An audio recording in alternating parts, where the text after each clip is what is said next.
Voy a esperar que todos los que están se conecten. Azul.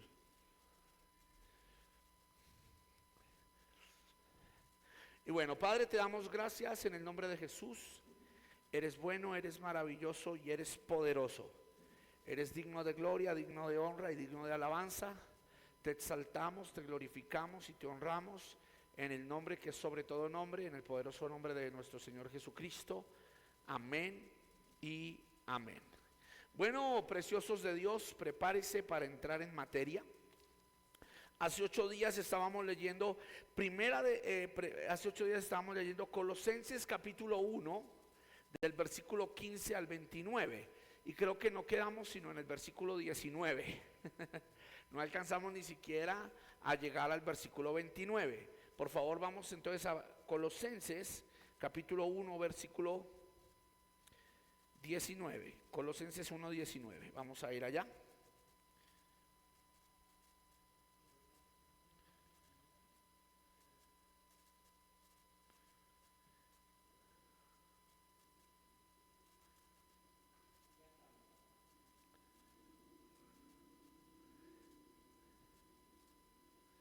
Ni siquiera habíamos llegado al 19. Creo que estábamos en el 17. En el 16. Nos quedamos en el 16. Vamos al 16. ¿Listo? Y estamos hablando de la cristología. Estamos hablando de parte de la esencia de Cristo. Amén. Y estamos hablando hoy de las dos naturalezas de Cristo. Ya aquí en Cristología 1 vieron la encarnación. Ya vieron la controversia de la encarnación. Si Cristo es Dios o no, ya lo vimos. Ya vimos que Dios es un ser, o que Cristo es un ser teoantrópico. Él no es 100% hombre Él no es 100% hombre y 100% Dios. Él es 100% Dios a imagen de hombre. Pero no puede ser 100% hombre, 100% Dios. Porque si fuera 100% hombre, entonces tuvo que vivir todo lo que un hombre vive al 100%. Y aunque él tuvo semejanza de hombre, nunca se sintió inclinado por el pecado, aunque fue tentado en todas las cosas. ¿Listo? También vimos todo lo que es la encarnación de Dios por medio de Jesús. Amén. Y bueno, hoy estamos viendo la parte de las dos naturalezas. Luego espero que hoy podamos ver la muerte, la resurrección, la ascensión. ¿Listo? Espero que hoy podamos ver un poco más de eso. Entonces, en Colosenses 1:16 dice: porque en él fueron creadas todas las cosas, las que hay en los cielos y en la tierra, visibles e invisibles, sean tronos, sean dominios, sean principados, sean potestades. Todo fue creado por medio de él y para él. Ahí quedamos hace 8 días, que fue algo bien interesante. Y hay algo bien chévere. Y es que hablábamos de la preexistencia de Cristo, que Él fue el primogénito de toda creación y de todo lo no creado, porque Él es Dios. Entonces, habíamos visto de que hay algo interesante, que en Él fueron creadas todas las cosas, las que hay en los cielos y que hay en la tierra, visibles e invisibles. ¿Lo recuerdan? Que hablamos de que Jesús, antes de crear o recrear lo que fue la tierra, ya tenía un reino invisible, ¿no? Y lo vimos hace 8 días. Entonces, Él estableció tronos, dominios y principados, potestades y todo lo que fue creado. Entonces profundizamos. Tronos, al parecer hay muchos reinos. Parece que en el mundo espiritual hay reinos. Y parece que hay espíritus que tienen el poder de ser llamados reyes o señores, creados por Cristo. Entre esos tenemos a las riquezas, que Jesús mismo le llama a un señor. Y las riquezas fueron hechas por Dios. O sea, pero es un señor, tiene un poder. Al parecer, también la sabiduría es considerada un espíritu de poder, o un rey o una reina.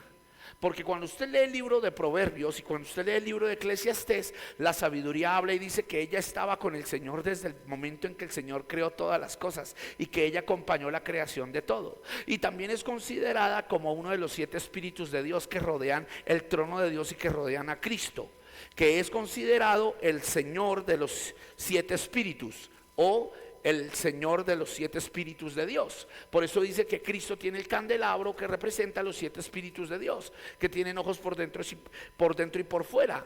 Y la sabiduría es uno de esos, el espíritu del consejo es otro.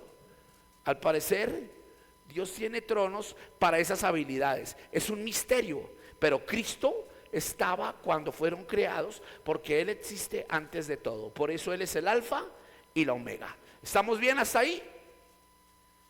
Alumnos, allá en MIT. Amén. No se duerman, no se me duerman. Ok. Amén, amén. Gloria a Dios. Ok. Amén, pastor, amén. Vamos al versículo 17, porque estoy resumiendo en lo que quedamos la clase pasada. Vamos al versículo 17.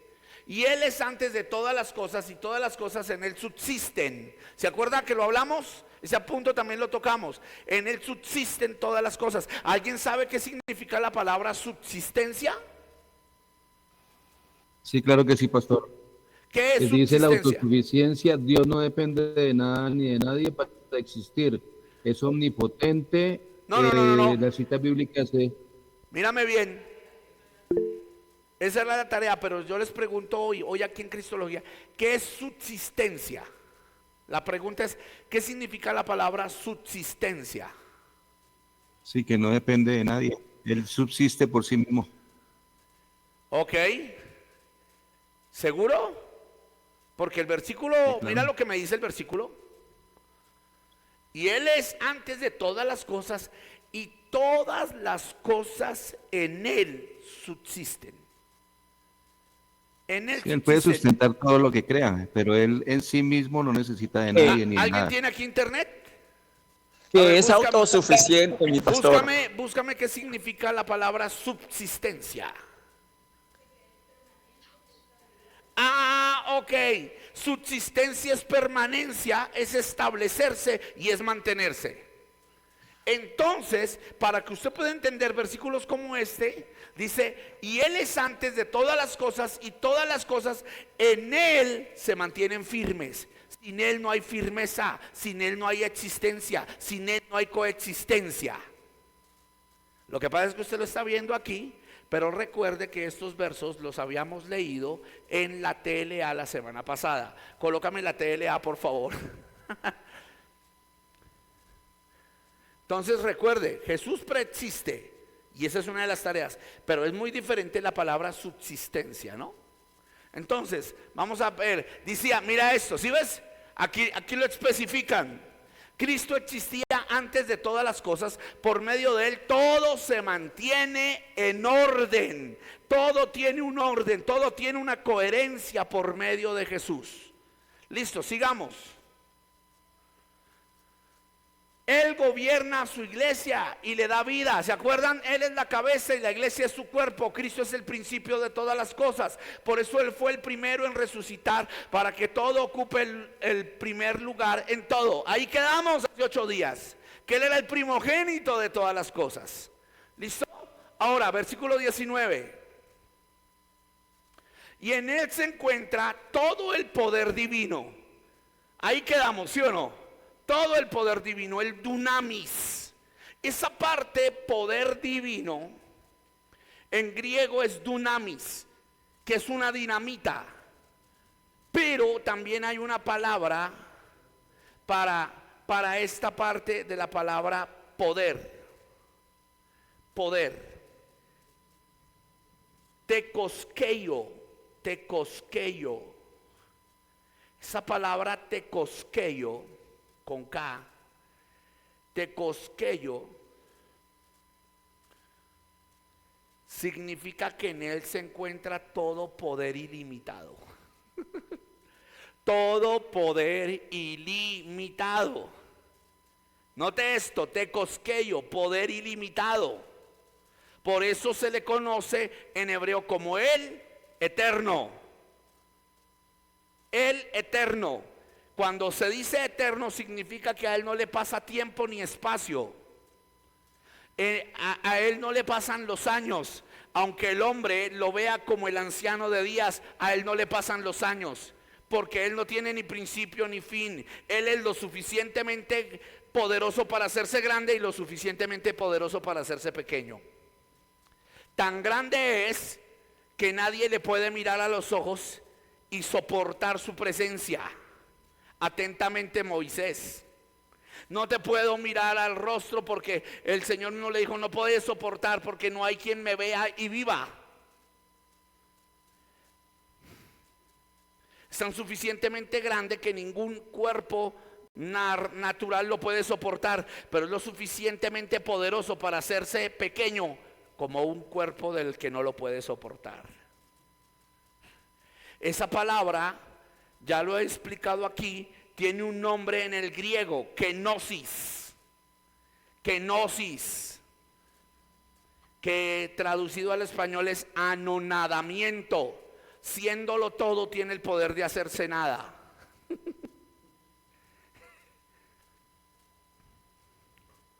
¿Dónde encontramos eso? En Filipenses capítulo 2. Filipenses capítulo 2.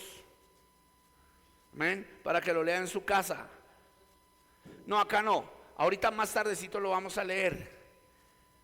Por eso dice, tened cual ejemplo de que Jesús, siendo Dios, no escatimó ser semejante a Dios, sino que ¿qué? Tomó forma de siervo y se despojó de su trono, ¿sí o no? Y vino y se hizo hombre y habitó entre los hombres, tomando forma de hombre para hacerse siervo, hasta experimentar muerte y muerte de cruz. O sea, imagínate lo impresionante de Dios, que es tan infinitamente grande que necesitamos una eternidad para entender sus misterios y secretos, pero es lo suficientemente poderoso para hacerse pequeño y lograr entendernos.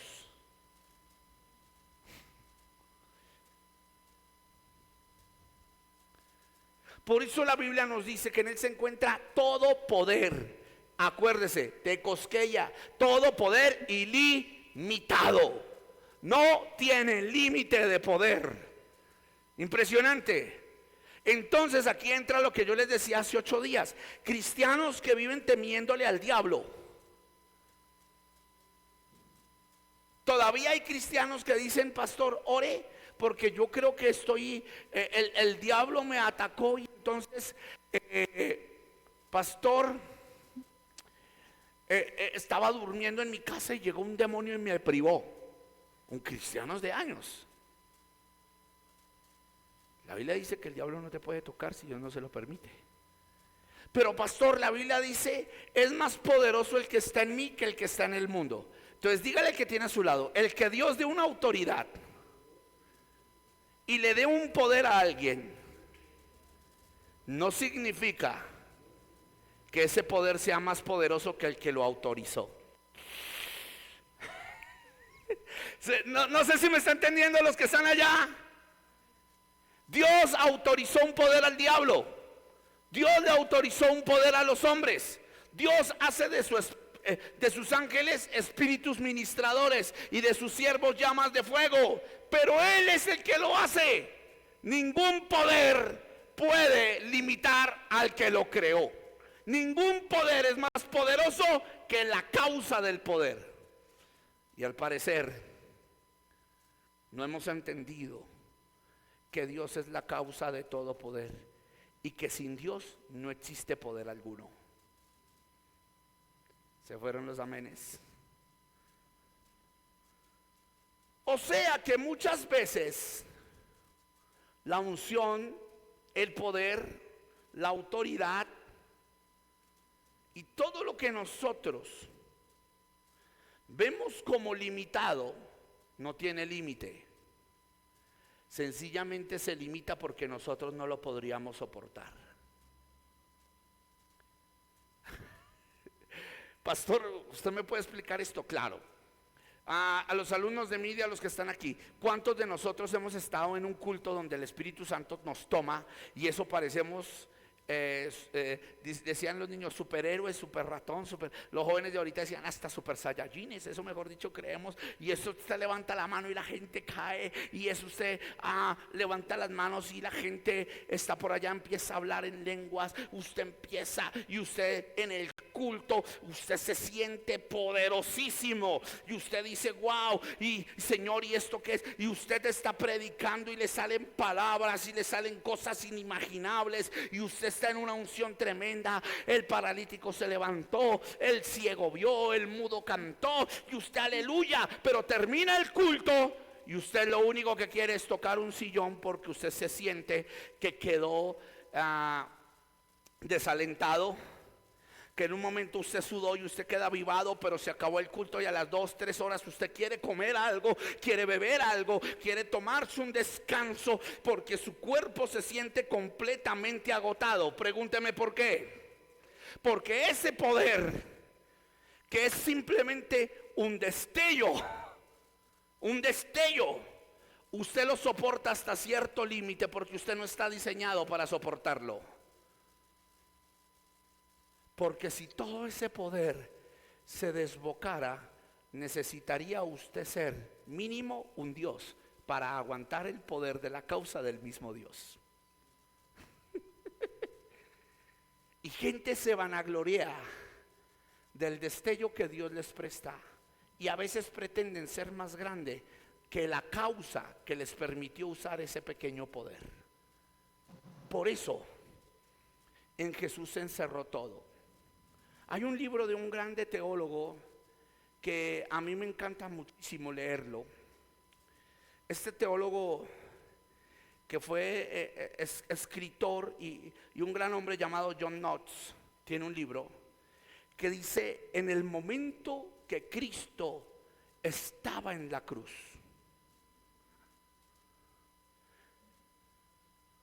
hay un capítulo del libro de John Knox que se llama En el momento en que Cristo estaba en la cruz, donde John Knox narra el momento exacto en que Jesús está con sus discípulos en Getsemaní. Llega Judas, le da el beso. ¿Se acuerdan de eso? Le da el beso y todo el mundo pregunta: ¿eres tú Jesús de Nazaret? Iban armados, ¿se acuerdan? Iban armados, los guardas del templo iban armados para apresarlo como un ladrón, como un bandido. Pero hay algo impresionante. Jesús dice: yo soy. En el momento en que Jesús dice yo soy, dice que todos cayeron hacia atrás, no soportaron ni siquiera la palabra yo soy. Y Jesús le dice a Pedro, cuando Pedro saca su navaja para quitarle la oreja a este hombre Malco, a este hombre guarda del templo, Jesús le dice: guarda la espada, el que a espada hiere, a espada morirá. ¿Tú no crees que si yo quisiera puedo pedirle a mi Padre una legión de ángeles y acabar con todo esto? Note algo. John Knox decía que el mundo espiritual, universos, metaversos y multiversos de ángeles estaban a la disposición de una sola palabra de Jesús para acabar con toda la tierra, incluso en el momento de su crucifixión. Él tenía el poder de acabar todo el universo con tronar sus dedos, incluso en forma de hombre. La cuestión es que nos amó tanto que limitó todo su poder en un cuerpo de hombre para salvarnos. Por eso Jesús es Dios. Y esto no es una predicación, esto es teología. Esto es poder tratar de entender, ni siquiera entender, tratar de entender la mente tan infinita y redentora e ilustre de un Dios que dice: prefiero morir para vencer a algo que tomó tanta fuerza y que es tomado como un Dios por los hombres, y redimirlos, haciéndome el ser más pequeño por amor. O sea que el único que puede amar de esa manera es Dios. Por eso se dice que Dios es amor. Y si alguien no ama a su hermano como Dios nos amó, no lo ha visto, y el tal es mentiroso. ¿Por qué? Porque el único que pudo entender la dimensión de un amor tan pero tan sublime fue el mismo creador que ama a su creación.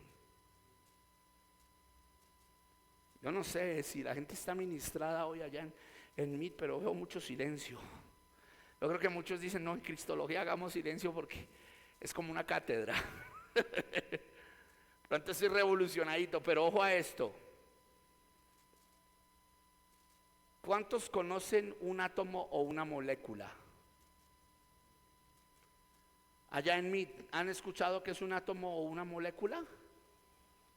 Claro que sí. ¿Sí? ¿Sabía usted que Dios tiene el poder de hacerse más pequeño que un átomo o una molécula? ¿Y no deja de ser Dios?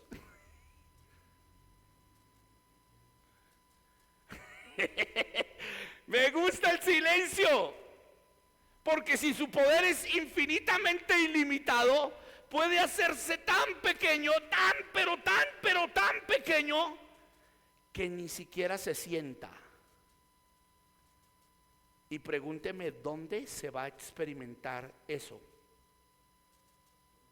Gracias, pues, allá, pregúntenme dónde.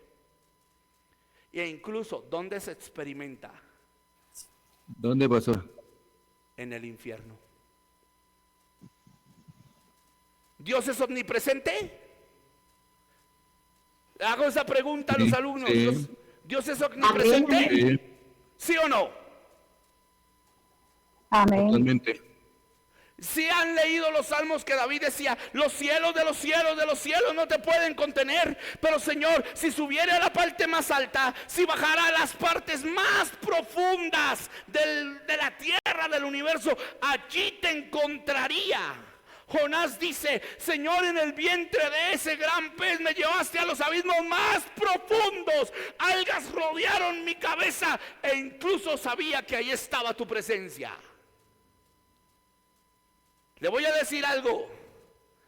En el infierno y en el lago de fuego y azufre y en el infierno abismático debajo de los mares está la presencia de Dios, pero está tan reducida que no permite que ninguno la sienta, como castigo eterno a la separación de ellos y de Dios. Aunque Dios, su omnipresencia está ahí para impedir que alguno trate de salir. Es su presencia, incluso la que tiene limitado al diablo.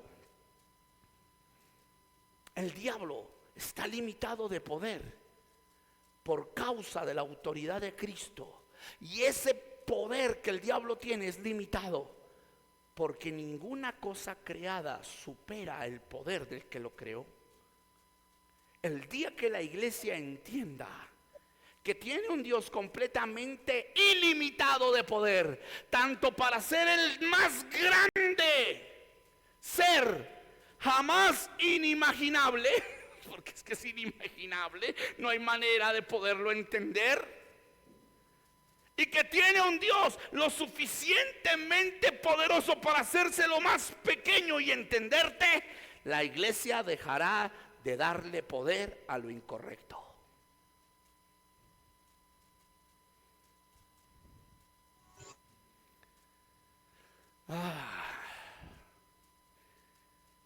Esto es bien interesante. Por eso la cristología es tomada por los grandes teólogos del mundo como una de las materias fundamentales de la vida del hombre.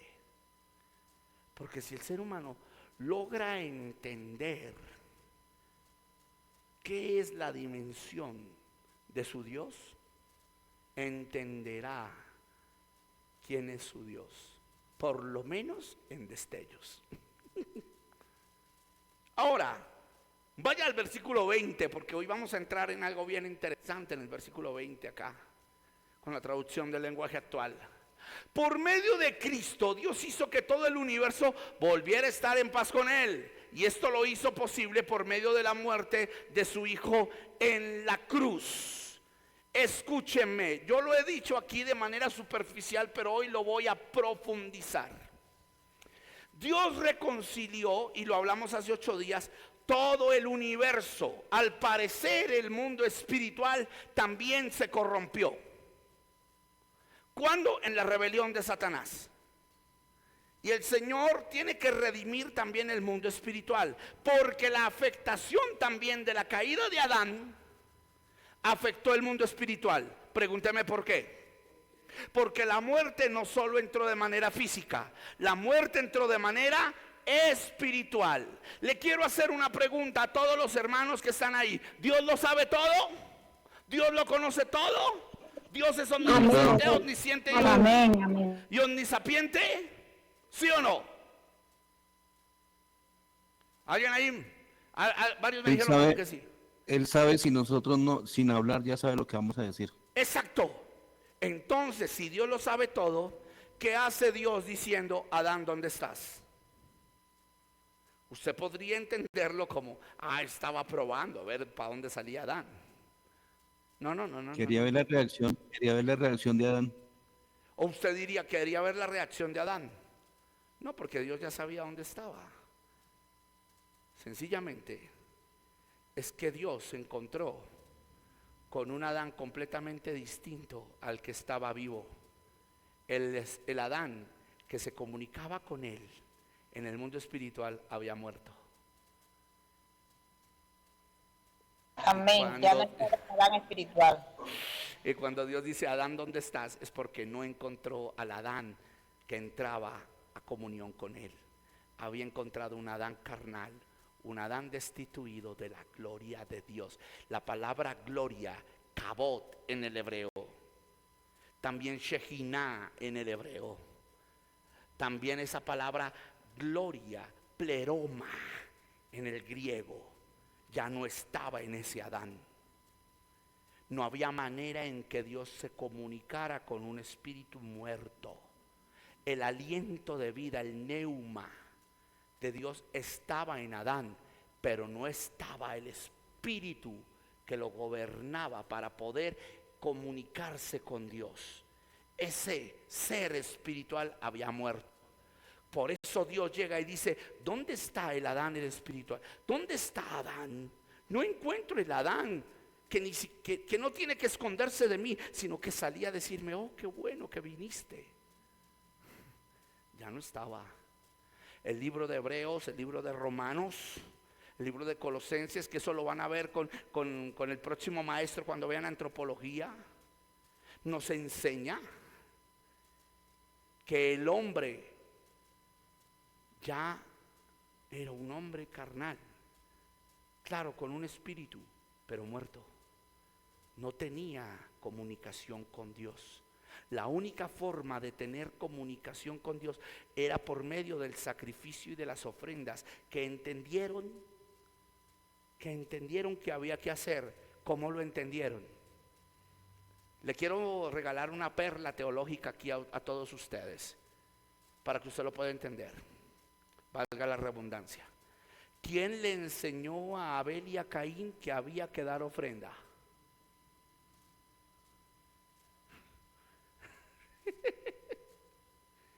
A ver, algún alumno allá. ¿Quién le enseñó a Caín y a Abel que había que dar alguna ofrenda?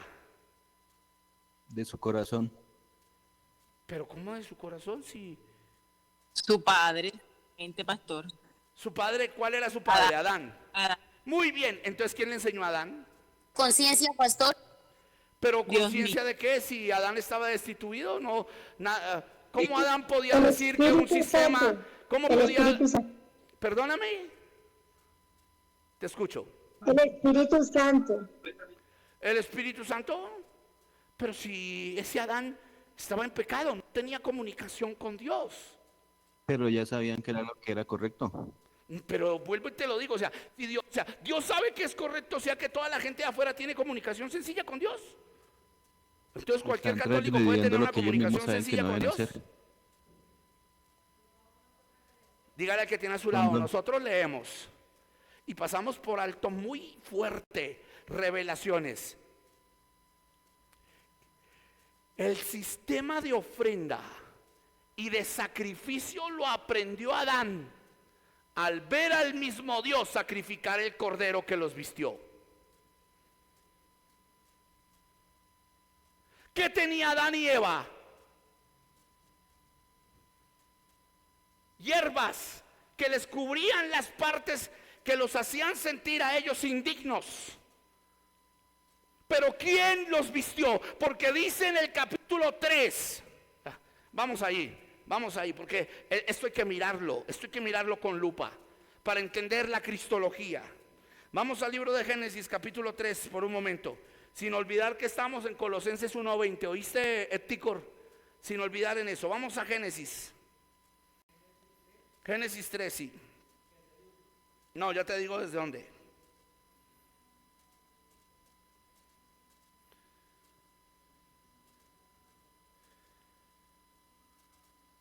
Vamos al versículo 21 de Génesis 3 en su Reina Valera. Por un momento en la Reina Valera. Luego vamos a mirar otras versiones.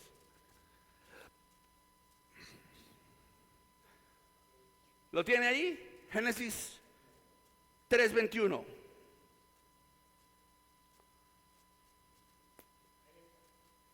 Y Jehová Dios hizo al hombre y a su mujer, ¿qué? Túnicas de pieles y los vistió. Hizo túnicas de pieles. Le voy a leer parte del código real hebraico aquí.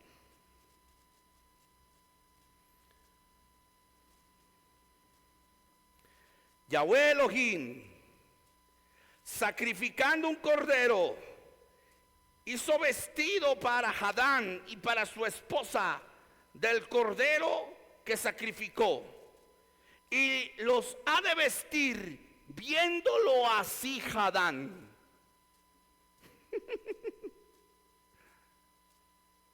Qué bueno que nosotros empezáramos a comprar Biblias un poco más comprensivas en el idioma original con el que fueron traducidas.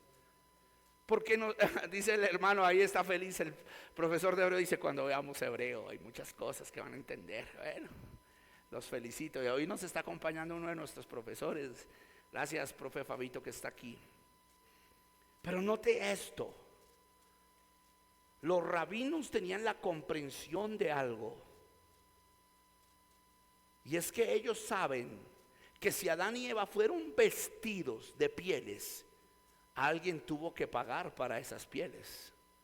Dios no dijo: voy a sacar de mi closet el mejor gabán y se los voy a poner. No, tuvo que haber un sacrificio, un derramamiento de sangre, y con todo respeto, nos duela o no, una despellejación de alguien para hacer esos vestidos. Y dice aquí, me gusta el código real hebraico porque dice: y Adán ha de ver, o Adán vio, porque Adán, aunque estaba natural, vio el sacrificio. Así que aunque Adán vio a un cordero morir, Adán fue testigo profético del que lo redimiría a toda la humanidad. Ahora puede entender parte de lo que es hermenéutica y la comprensión cuando el apóstol Pablo dice: por un hombre entró la muerte, pero por otro la redención. Cristo padeció como un cordero por toda la humanidad. Pero usted concuerda eso con las palabras de Juan el Bautista: he aquí el Cordero de Dios inmolado desde el principio para el perdón de vuestros pecados. Esto es interesante. O sea que Adán, sin saberlo, proféticamente estaba contemplando el sacrificio del que lo redimiría no solo a él, sino a toda la humanidad caída por el pecado de Adán. Por eso el libro de Romanos habla de que Jesús es tan impresionantemente grande, maravilloso, que Él fue sacrificado desde antes de ir a la cruz. Simbólicamente, sí. Representativamente, sí. Pero ese plan, diseñado desde el Edén, se cumplió en Gólgota. Por eso les Pastor, dije... disculpe, pastor, ¿y qué quiere decir que le fueron abiertos los ojos? ¿A quién? Adán. a Adán y Eva, y luego pues te imagino que Caín y Abel también tenían ya prácticamente la posibilidad de saber lo que era bueno y lo que era malo, ¿no? Sí, es que Adán, en el momento en que Adán come el fruto del bien y del mal, él supo lo que era bueno y lo que era malo. Pero ¿qué ojos se abrieron? Los carnales, no los espirituales, porque los espirituales solo contemplaban lo bueno. Por eso el libro de Corintios dice que el espiritual entiende todas las cosas y no es juzgado por ninguno. Por eso también hay una cita que dice que el espiritual piensa en todo lo bueno, en todo lo amable, en todo lo puro. Pero que el carnal ve con otros ojos, los ojos naturales. O sea que los ojos que le fueron abiertos a Adán fueron los ojos naturales, los ojos de la pasión, los ojos de la codicia, los ojos del deseo, los ojos del pecado. Y por eso dice que todas estas cosas vienen de una naturaleza caída, perversa, recíproca, y que los hombres que no tienen a Cristo tienen una mente animal, perversa y diabólica. Romanos 1 Romanos 1 es el espejo más grande de la decadencia del hombre por medio de un simple pasaje dedicado a Roma. Cuenta toda la cultura del ser humano. Se creen sabios en su propia opinión, se hacen un Dios a su propia imagen y semejanza, rebajan a Dios a pensar como ellos, se olvidan de la santidad, rebajan a hombre con hombre, mujer con mujer, se entregan a sus deleites, placeres, se hacen ciegos a sí mismos aunque ven con sus propios ojos. Impresionante, bien impresionante esto. Pero note esto,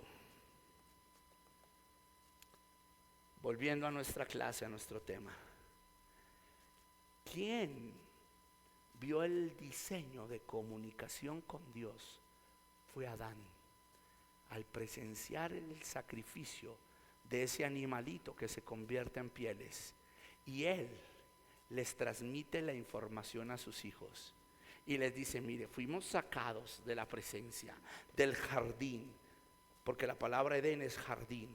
Fuimos sacados del jardín por Dios, pero Dios nos hizo estas pieles. Yo me imagino a Adán y a Eva, usted me va a perdonar por lo que voy a decir,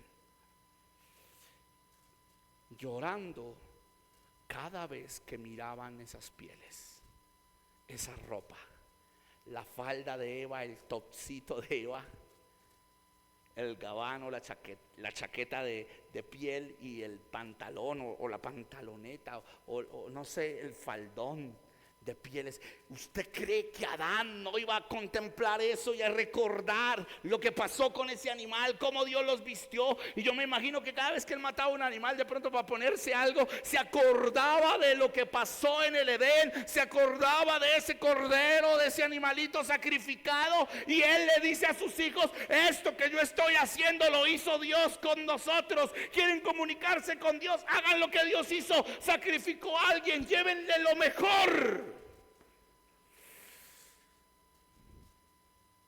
Pero el mayor dijo: yo lo llevaré lo mejor a mi manera. Usted ya sabe, ¿no?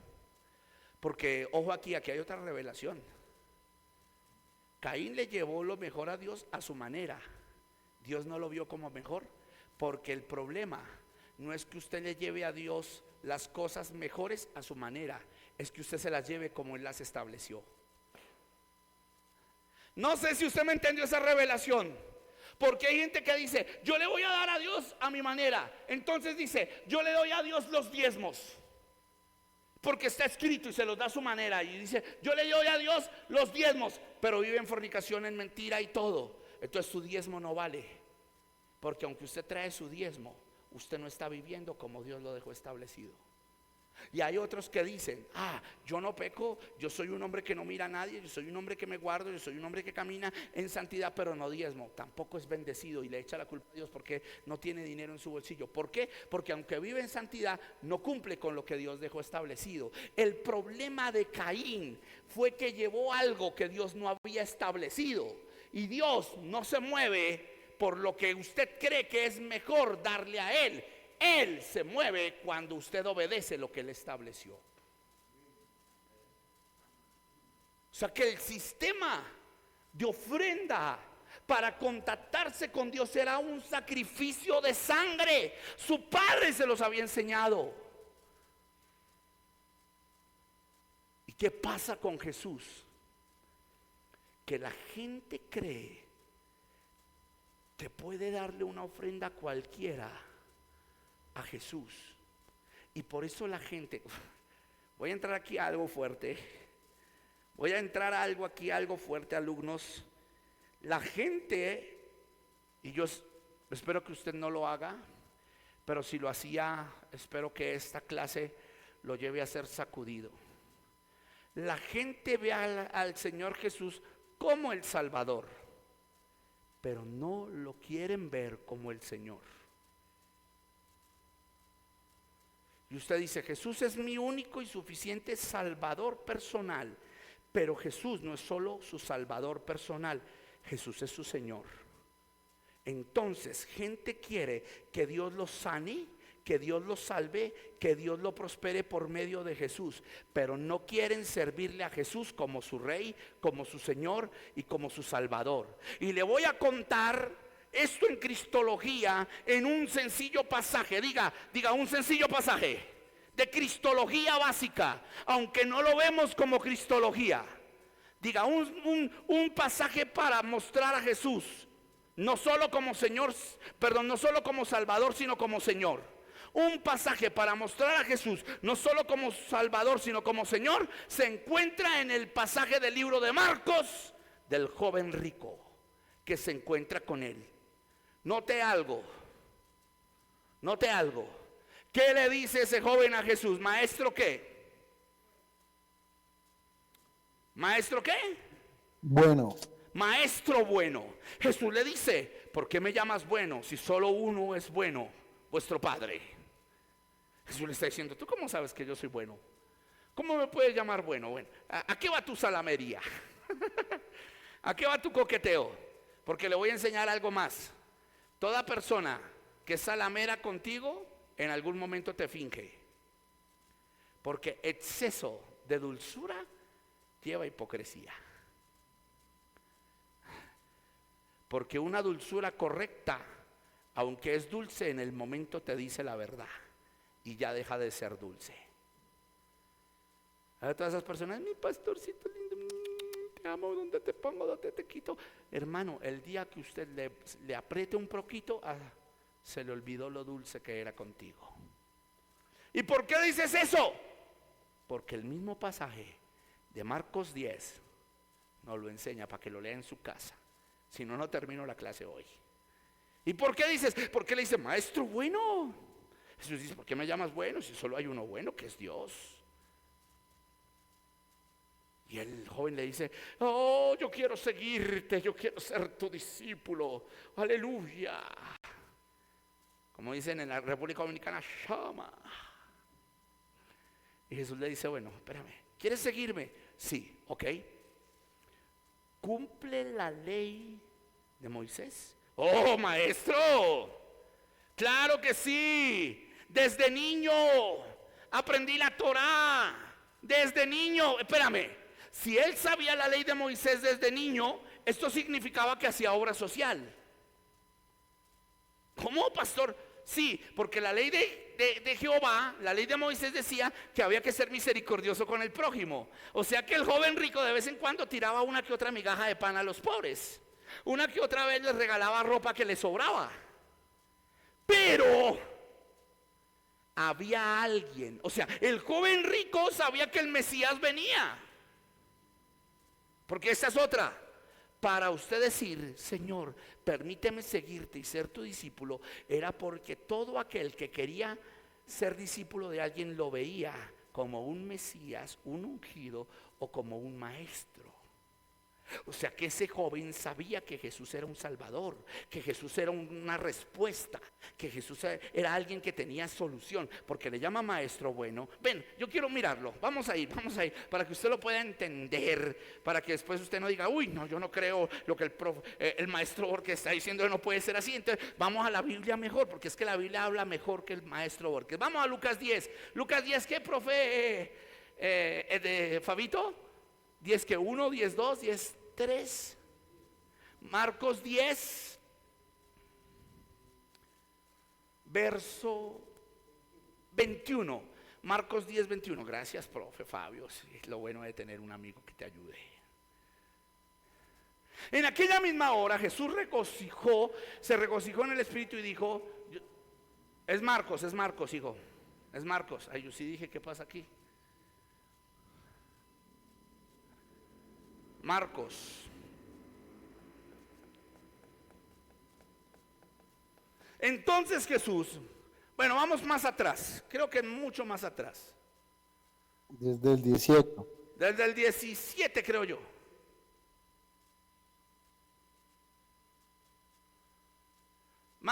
Al salir él para seguir su camino, vino uno corriendo e hincando la rodilla delante de él. Diga, hincando la rodilla, símbolo de adoración. Vea que no es mentira. Le preguntó, o sea, hincando la rodilla delante de él. Oye, ¿será que podemos mirarlo en la tele? Que es una traducción más fácil. A mí me gusta dictar clase con algo más sencillo. Soy fanático a la Reina Valera, pero me gusta esta. El hombre rico, mientras Jesús iba en camino, un hombre llegó corriendo, se arrodilló delante de él y le preguntó: Maestro bueno, dime, ¿qué debo hacer para encontrar la vida eterna? O sea, ven, Fabito, por favor, ven, profe Fabio. Nuestro profe Fabio también nos va a estar dictando acá en algún momento. O sea, imagínese esta escena. ¿Qué debo hacer para ser salvo? Él estaba buscando un Salvador, pero en su corazón no quería renunciar a un falso señor que tenía. Cantidad de gente viene a la iglesia a buscar a Jesús para la solución de la vida eterna, pero no lo quiere reconocer como Señor. Gracias, profe. ¿Por qué dices esto, pastor? Sigamos, porque esto se pone interesante. Sigue el versículo 18. Jesús le contestó: ¿por qué dices que soy bueno? Jesús le está diciendo: ¿tú cómo puedes llamar a alguien bueno si no me conoces? En pocas palabras, ¿a qué debo tanta salamería tuya? ¿A qué debo tanto show? ¿A qué lo quieres? Solo Dios es bueno. Mira esto: solo Dios es bueno. No me llames bueno, solo Dios es bueno. Pero sigue, por favor. Tú conoces bien los mandamientos. Jesús le dice: tú conoces bien los mandamientos. No mates, no seas infiel en tu matrimonio, no robes, no mientas para hacerle daño a otra persona, no hagas trampas, obedece y cuida a tu padre y a tu madre. O sea, le citó los 10 mandamientos, la Torá. Pero ¿qué le dice el joven en el verso 20? El hombre le dijo: Maestro, todos esos mandamientos los he obedecido. Los he obedecido desde que era niño. O sea, Señor, estoy buscando la salvación. Soy bueno, no le robo a nadie, amo a mi padre y a mi madre, no levanto falso testimonio, tengo misericordia de las personas, guardo el Shabbat, soy súper en todo. Vivo la Biblia en todo. Y usted conoce gente así en la iglesia. Gente que cree que tiene la tremenda doctrina, que camina bien, que es ejemplar en lo que él cree en su concepto. Pero luego usted los ve con señores ocultos en su corazón. Mire esto. Todo esto lo sé desde que era niño. Vamos al verso 21. Jesús lo miró ¿con qué? Dígale al que tiene a su lado: Jesús ama a esas personas. Diga: Jesús ama a todo aquel que lo busca como Salvador, pero no les puede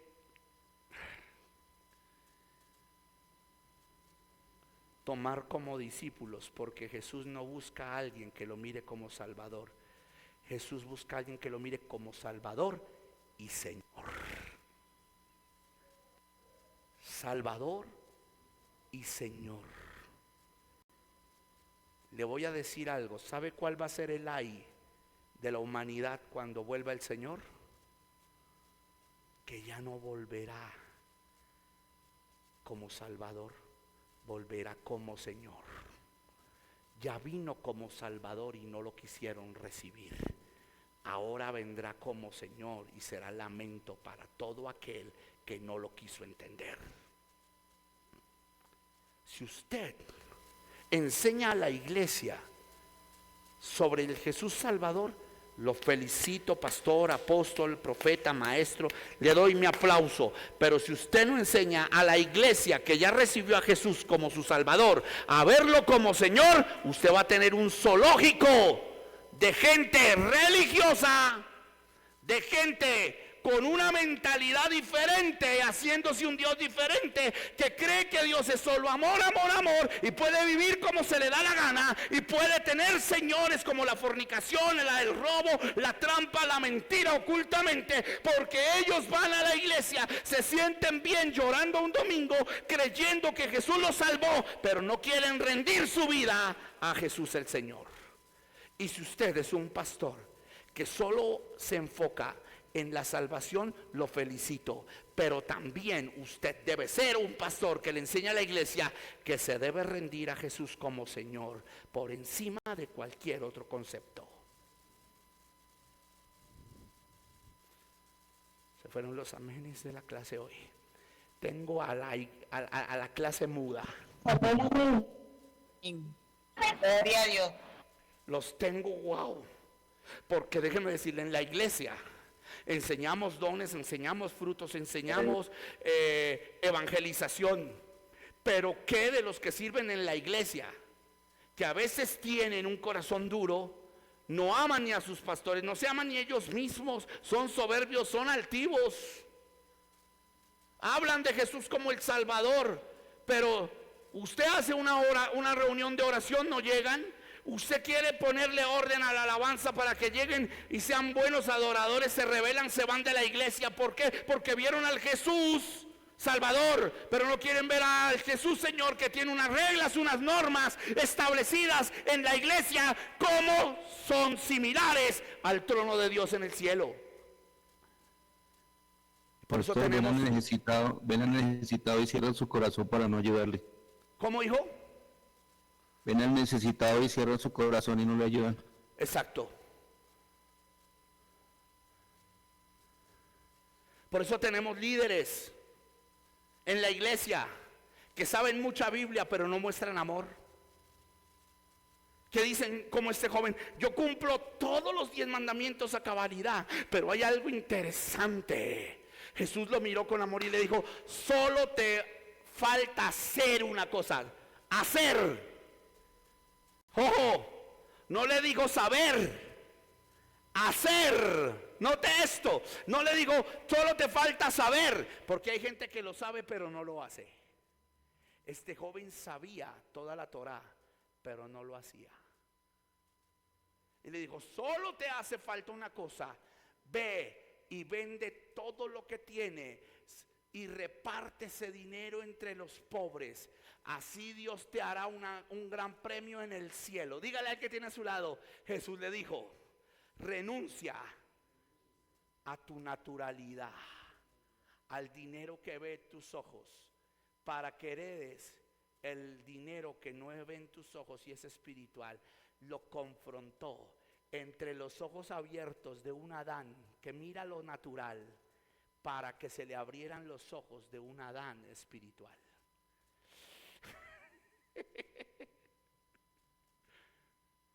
Porque note esto, Jesús le está diciendo: reparte ese dinero entre los pobres. ¿Cuál dinero? El material, el natural, el que él tenía. Pero luego le dice: Dios te dará un gran premio en el cielo.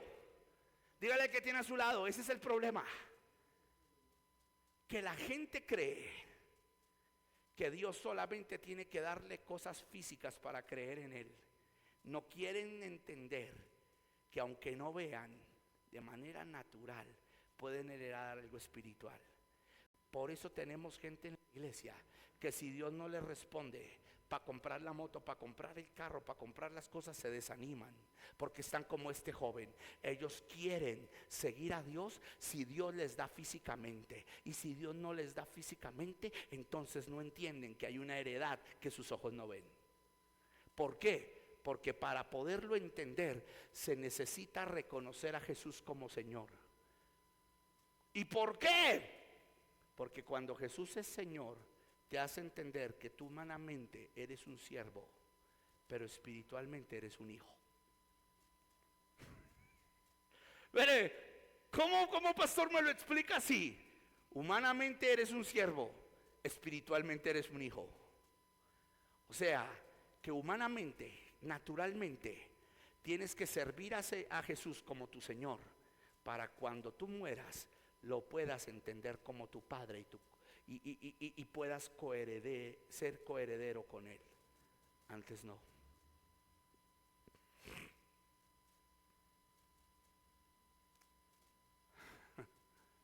¿Sabes por qué Jesús le dice a sus discípulos que ya no los llamaría más sus discípulos, sino sus amigos? Porque los amigos son los que saben los secretos, ¿sí o no? ¿Por qué? Porque Jesús no estaba hablando de amigos en ese momento para ellos. Jesús estaba hablando en un futuro. Muchos de nosotros interpretamos ese pasaje como un presente, pero Jesús no lo estaba hablando como un presente. ¿Por qué, pastor? Porque 2 semanas después lo abandonaron, lo negaron y lo dejaron solo en una cruz. ¿Usted le llamaría amigo a alguien que hace eso y sabiendo usted que lo va a hacer? Jesús no los llamó amigos. Por eso Jesús los llamó amigos, porque quien les revelaría los secretos es el Espíritu Santo en Hechos 2. ¿Y cómo me dice eso Jesús? ¿Cómo me sostiene eso de Jesús, pastor David? Porque Juan capítulo 13 dice: hey, yo enviaré la promesa, Él tomará de lo mío y os lo hará saber, Él les revelará todos mis misterios. Por eso Jesús les dijo: ya no los llamaré discípulos, los llamaré amigos. ¿Por qué? Porque ustedes sabrán todo lo que yo les quiera decir por medio del Espíritu Santo. Antes no. Así que no puede usted llamarse amigo de Dios si no tiene comunión con el Espíritu. Porque el Espíritu Santo es el que le hace ver y entender a usted que Jesús no es solo su Salvador, sino su Señor.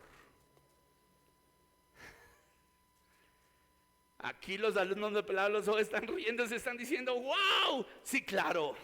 Por eso Jesús dice: les dejaré el Paracletos, el bastón, el ayudador, el que les ayudará a entender. ¿Quién? Aquí voy con la cristología de Dios en Cristo. ¿Quién pudo ver a Jesús como un anciano de días, ojos de fuego, pies semejantes al bronce bruñido, un cinturón, un lugar que dice Rey de Reyes y Señor de Señores? Juan. Pero ¿cómo lo pudo ver Juan? Porque, muy bien, porque Juan dice: estaba yo en el Espíritu Santo en el día del Señor, y me tomó y me llevó al tercer cielo, y el Espíritu me mostró, y por el Espíritu lo vi, y caí como muerto, pero el Espíritu me fortaleció. Sin el Espíritu Santo no puedes ver a Jesús como Dios y como Señor, aunque por el Evangelio lo veas como Salvador. Los discípulos sabían que Jesús era el Mesías, ¿sí o no? Sí. Cuando Él murió, ¿negaron o dudaron que Él era el Mesías? ¿Sí o no? Sí. Pero luego, después de que viene el Espíritu Santo, se aferraron de que Jesús no solo era el Mesías, era Dios. Murieron reconociéndolo como Dios, no solo como un ungido.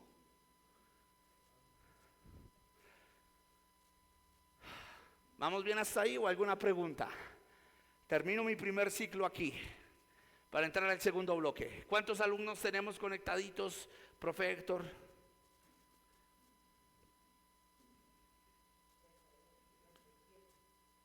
¿Alguna pregunta, alumnos de MIT?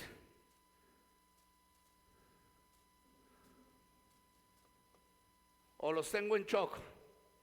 Pastor, Poncio Pilatos, al reconocer que era inocente y condenarlo, ¿fue igual de culpable a los fariseos? Sí, claro. Esa fue la condenación de Poncio Pilatos. Porque es igual de culpable el que se lava las manos y es copartícipe de la sangre inocente de otro. Pero eso ya estaba escrito.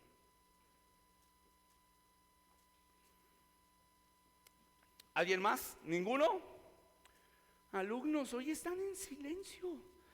¿Será que los tengo rebobinando mucho? Díganme si estoy editando muy rápido la clase, muy incomprensible, porque es que cuando hacen silencio, o aprendieron mucho o no aprendieron nada.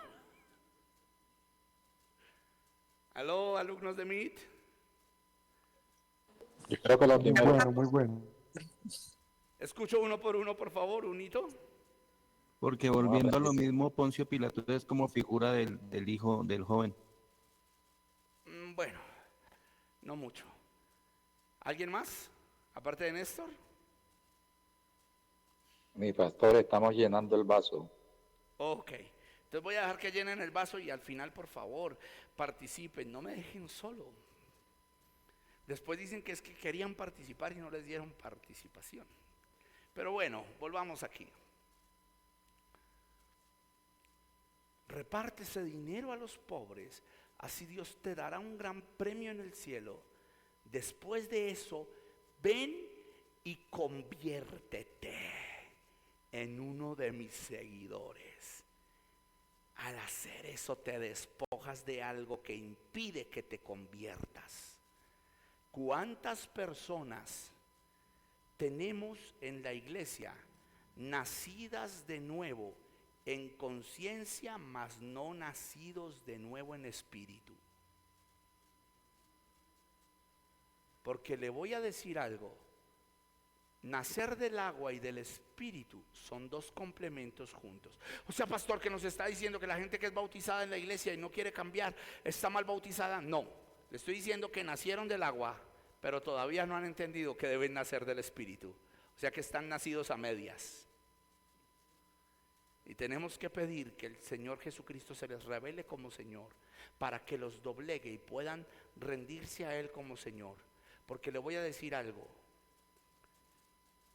Cantidad de personas tienen un conocimiento de que Jesús es el Hijo de Dios, es el Salvador del mundo, pero muy pocas tienen un espíritu que lo hagan ver a Jesús como su Señor. Que estén dispuestos a rendirse a Él, que lo sigan amando a pesar de que se muera un hijo en algo trágico, de que lo puedan perder todo en un momento. Pocas personas aman a Jesús en los momentos de prueba. E incluso hay muchos que en los momentos de bendición se alejan más que cuando estaban en momentos de crisis.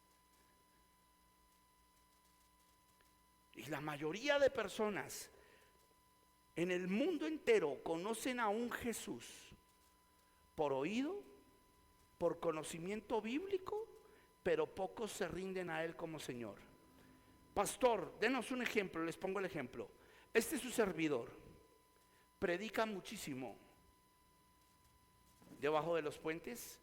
Mi pastor Ovidio, que es otro pastor que está aquí, nos acompaña también.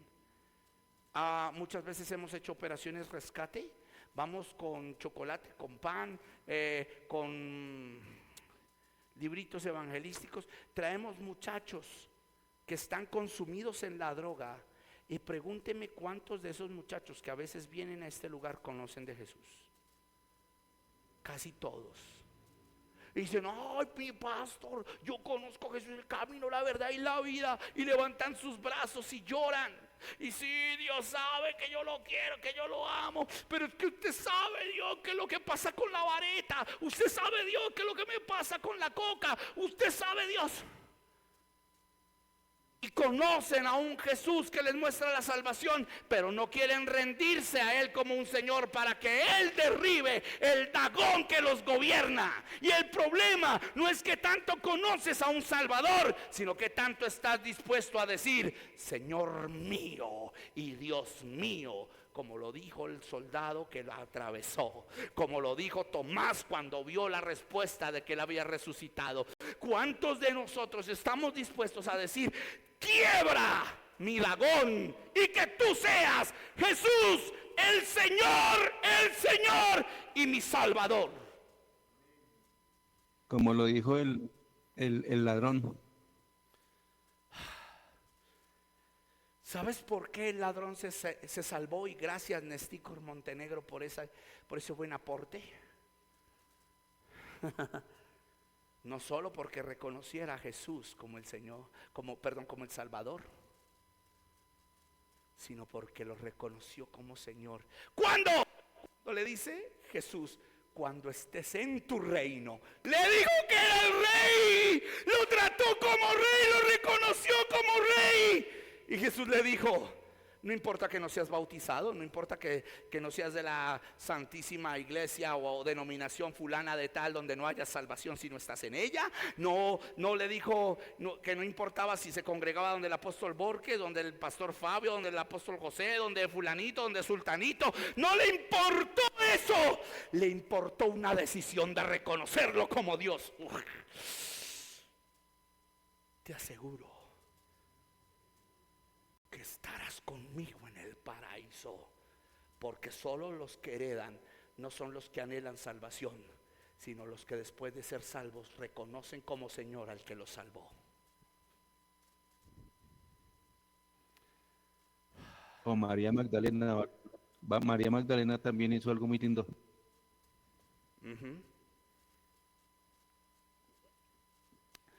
¿Sabes por qué me encanta esta última clase de Cristología? Porque deja mudo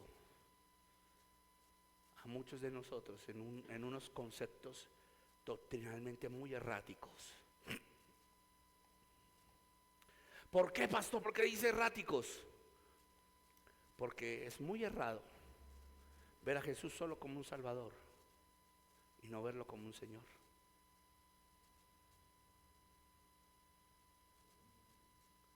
Porque un Salvador, usted acude a Él a toda hora, pero usted se mete en problemas. En un Señor, usted no acude a Él a toda hora, porque usted está sujeto a lo que Él diga, no a lo que usted piensa.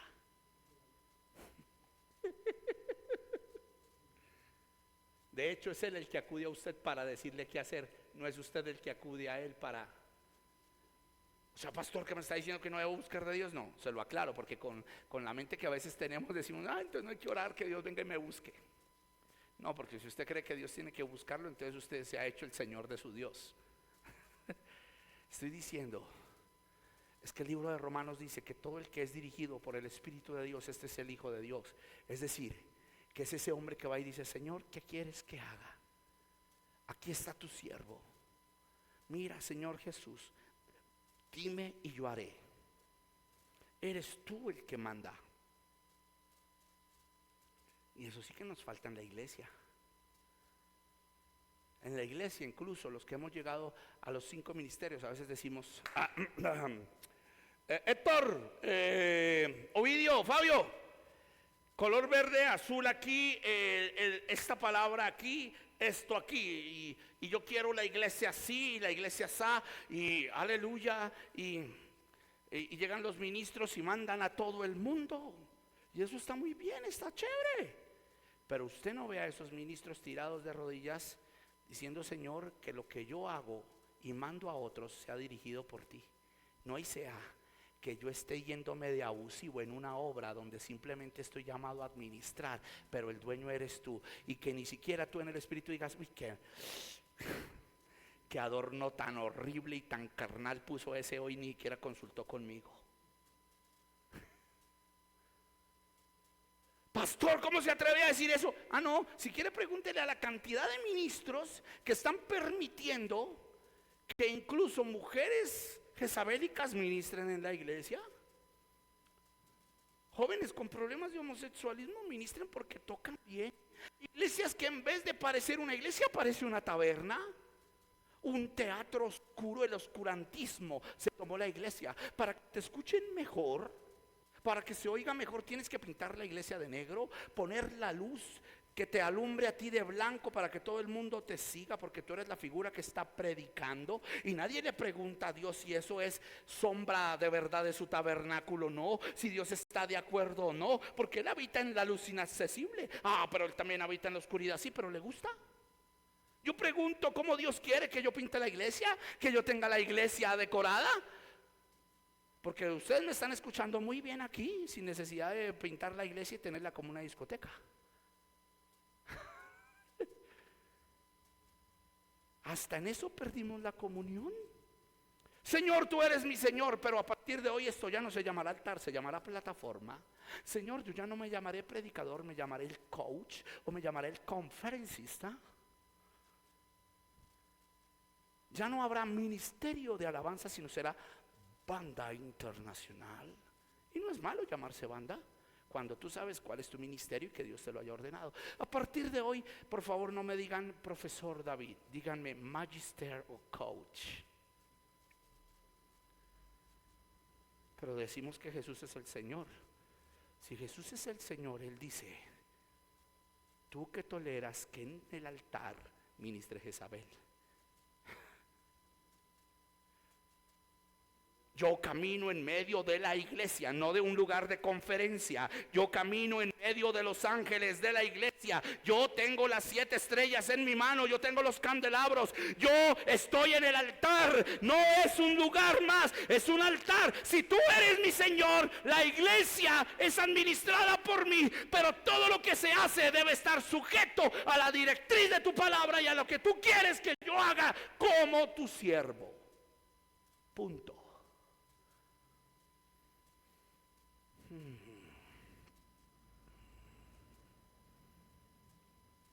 Ahí es donde de pronto se pierden alumnos y amistades. Porque si yo tengo que hablar de Cristo, no solo tengo que hablarles del Cristo Salvador, sino del Cristo Rey, del Cristo Dios, del Cristo Señor. Porque si Él es Dios, lo tengo que reconocer en todos sus aspectos. Lo tengo que reconocer como cordero, lo tengo que reconocer como león, lo tengo que reconocer como hombre, lo tengo que reconocer como águila, lo tengo que reconocer como el primogénito de toda la creación, como el primogénito de los muertos, como el verbo hecho carne. Lo tengo que reconocer como el indispensable, lo tengo que reconocer como el siempre eterno, lo tengo que reconocer como el alfa, como la omega, como el principio, como el fin, como el creador de todas las cosas, como el mismo aire. Amén, de Dios en amén. mí. Gloria a Dios. De lo contrario, no puedo decir que lo conozco. Amén.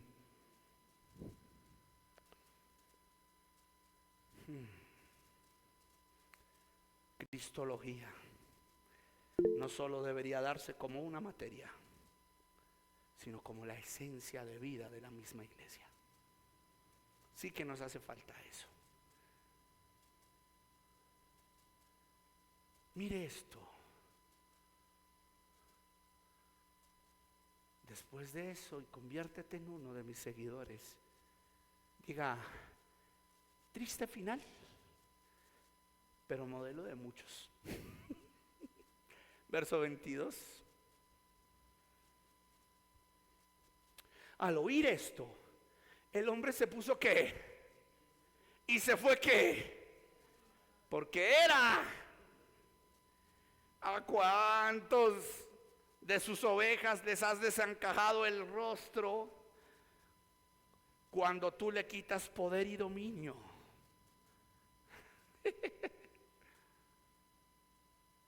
Cuando tú dices, Dios ordenó, hermano, que su merced llevara 10 años liderando la alabanza, pero ya no, va a liderar este. Lo primero que dicen, injusto, yo llevo 10 años matándome aquí, sacrificándome. Llego temprano, lidero, me he aguantado a todos estos. Y Dios llega y dice, ¿y qué? ¿Luego acaso no eres un siervo?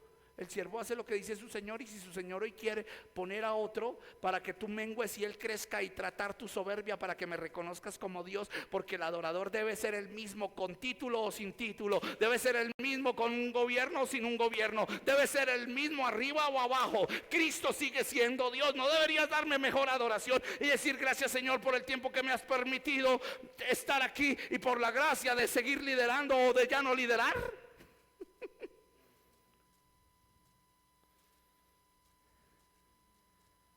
Porque le voy a decir algo. Ay, ay, ay, ¿los puedo sacudir en cristología? ¿Me dejan sacudirlos? ¿A los cuántos tenemos ahí? Amén, amén. Ay, se salieron 2. Amén, amén. ¿Me dejan sacudir a los 35? Tremendo. ¿Me dejan sacudirlos en Amén. la cristología? Cuando usted se muera, amado líder, pastor, Ay, te la ministro, pusieron. cuando usted se muera, amado líder, ministro, pastor, apóstol, querubín protector de 8 alas, patriarca de la fe, no te van a llamar nada de esos títulos. Te van a decir: bien, siervo fiel. En lo poco fuiste fiel, en lo mucho te pondré, siervo. No te van a decir apóstol, no te van a decir reverendo, reventado, no te van a decir angelito, querubín, te van a decir siervo, o ni eso. Te van a dar un cargo mayor que todos esos. ¿Cuál, pastor? Hijo mío, bienvenido a tu hogar, bienvenido nuevamente a tu casa, hijo. No habrán títulos, no habrá apostolado, no habrá nada. Y si hay algo, todo lo tiraremos de rodillas en nuestras coronas y diremos: he aquí el primogénito de toda la creación, el Dios hecho carne, Amén. el Rey de reyes. Aquí estamos, nos rendimos. No importó mi titulación, no importó nada, porque Señor, todas las cosas pasarán, pero tu palabra no pasará, tu eternidad Amén, no pasará, amén. tu amor no pasará. Amén, amén. Aleluya.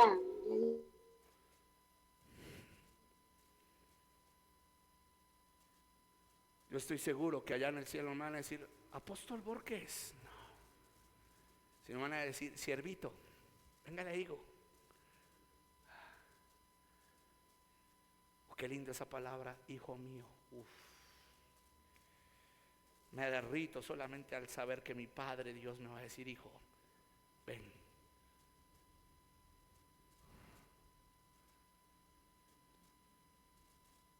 Si usted cree que va a llegar al cielo con sus títulos, no ha entendido quién es su Señor. Estás experimentando un área de la antropología muy peligrosa: narcisismo. Que yo soy el apóstol, que yo soy el siervo, y no me atienden como debe ser, no me ponen la frutica, no me ponen el Gatorade, no me ponen el café bajito en el azúcar como lo pedí. En el cielo no va a pasar eso. En el cielo eres tú el que le va a llevar el café al Señor, eres tú el que le va a llevar el Gatorade, eres tú el que le tiene que decir: Señor, ¿qué quieres tú que yo haga? Porque Señor, todo lo que yo hice en la tierra no compensa ni siquiera las sandalias. Eso lo decía Juan. Y se supone que era el siervo más grande en el cielo, aunque era el más chiquitico.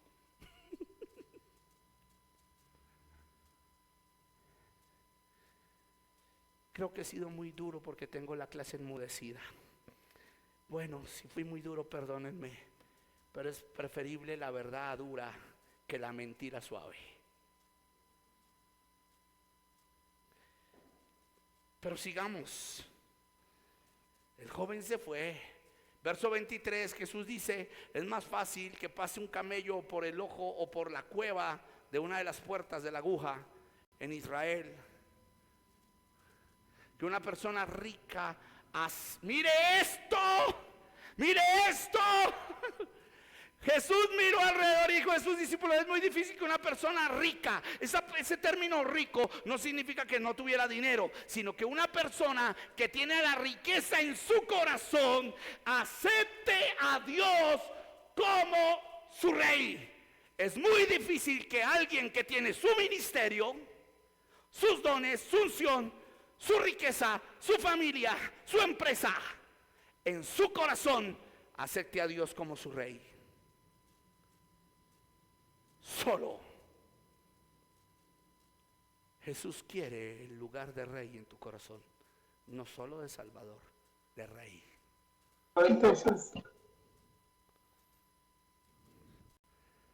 Sí, alguien dijo ahí: maravilloso. Sí, maravilloso, pero qué confrontante, qué confrontante.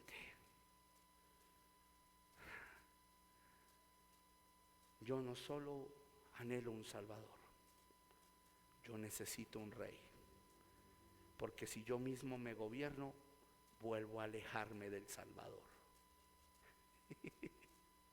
Pastor, lo que le pasó a Judas. Por eso lo digo, escúcheme esta frase. Oye, esta frase Ticor, si tienes manera de tomarme una foto, y ahora sí, como dicen, grandes frases célebres de los maestros del mundo, ¿no?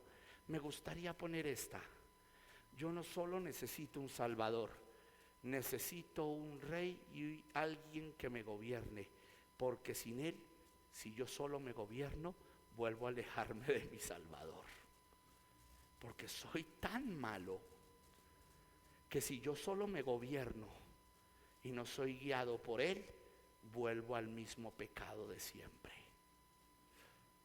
Uy, pastor, no diga eso. Sí, por eso tenemos gente que se bautiza, va a un bautizo, y yo sé que más de uno me va a decir, amén, sí, me ha pasado. O de pronto sea yo el único extraterrestre aquí esta noche. ¿Por qué dice eso, pastor? Porque estoy seguro que más de uno de ustedes ha ido a bautizar gente que después no vuelve en la iglesia y están en el mundo peor. O unos que vinieron a la iglesia, ya viniendo de otra iglesia, usted les enseñó que tenían que seguir a Jesús de tal manera, les puso un reglamento y ya no están en su iglesia, están en otra, buscando que se les acomoden al estilo de vida que ellos tienen, porque ellos quieren ser sus propios señores y no quieren dejar que la palabra los gobierne, ni que un pastor les enseñe que el Señor de sus vidas debe ser Jesús.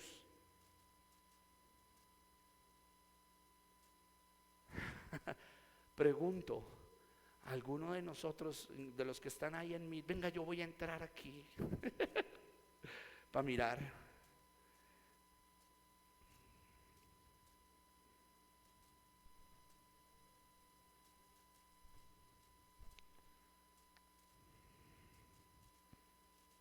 Espérame un momentico, ok.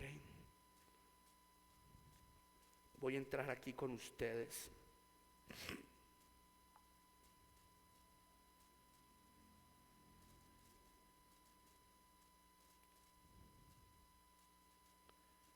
Voy a entrar, permítanme, y los saludo para mirar sus manitos. Es que me gusta mirar las manitos así. Oh, ok, ahora aquí cierro. Ya cerré aquí. Hola. A eso. Levántenme la mano ahora sí. Los que, como a mí les ha pasado, que han bautizado personas que ya no vuelven a la iglesia y luego están hablando mal. Que han tenido servidores en la iglesia, que usted los corrige por un pecado o algo y se van buscando una iglesia que se les acomode a su estilo de vida. Oye, hay hartos que han levantado la mano.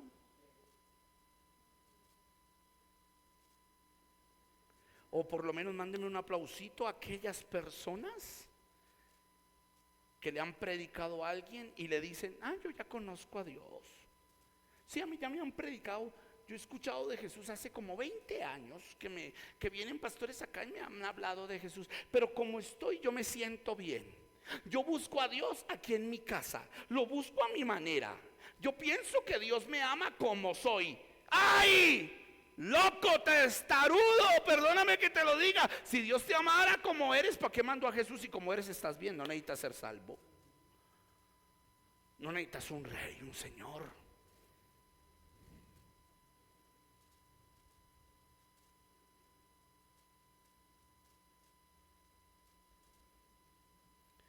Ticor, creo que la cámara no se está viendo muy enfocada.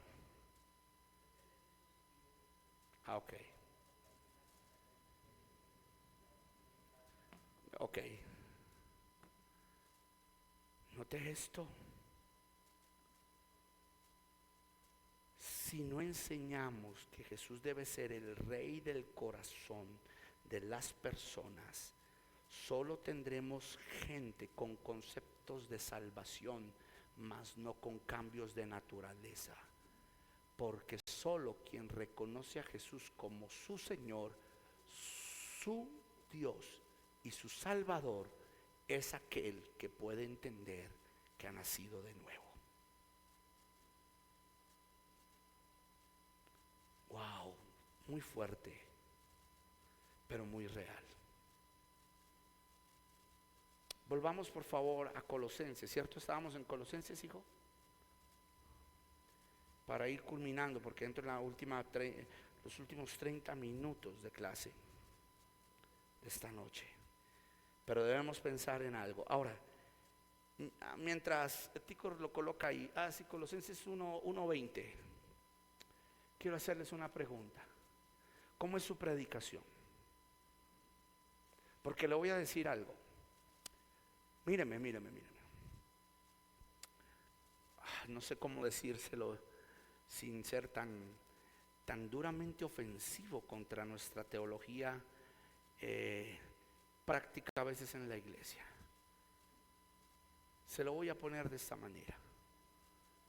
Si usted es un predicador que enseña y predica solo del Antiguo Testamento, diciendo Dios le dio riquezas a Abraham, Dios le dio riquezas a José, Dios le dio riquezas a Josué, Dios le dio riquezas a los jueces, Dios le dio riquezas a Ruth, a Esther, a Noemí, y llega hasta Malaquías y enseña del Dios de las riquezas, pero su mensaje no lleva ni un 2% de una tipología llevando a la gente a Cristo.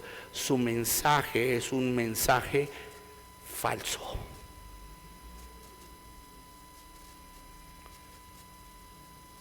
¿Por qué dice eso, pastor? Porque todo mensaje de sana doctrina, de verdad, en la cristología, tiene un 30% de ese mensaje y un 70% del reflejo de Cristo como la mayor riqueza del Antiguo y del Nuevo Testamento.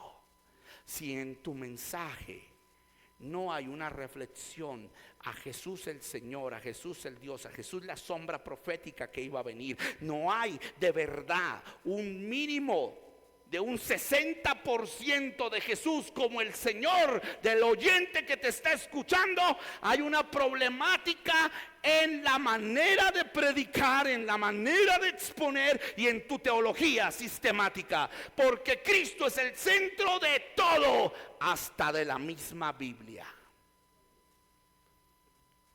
Cristo el Cordero que muere por Adán y Eva, Cristo el sustituto de Abel, representado en Set, Cristo el Dios que se llevó a Enoc, Cristo la simbología del arca de Noé, Cristo el Dios que se le revela a Abraham, Cristo la promesa de Abraham, Cristo el Dios que traería risa simbolizado en Isaac, que se casaría con su iglesia simbolizada con Rebeca.